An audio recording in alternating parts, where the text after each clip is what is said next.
Hello friends, in this video we are going to see about how to enable secure boot status in your PC. Here you can see secure boot status is disabled while secure boot is enabled. Okay, there are two methods. First you have to try enabling OS optimized defaults, save and exit and check whether it works or not.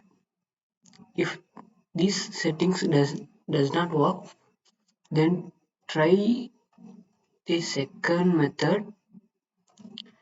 Try to restore factory keys in Security tab. This is Lenovo's BIOS interface. This interface may vary, depends on your PC's brands and model. You can check the secure boot status condition by typing system information in your Windows search.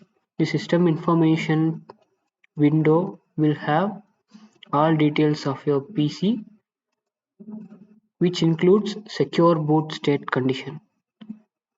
Here you can see secure boot state on. I hope this video helps and thanks for watching. Have a nice day.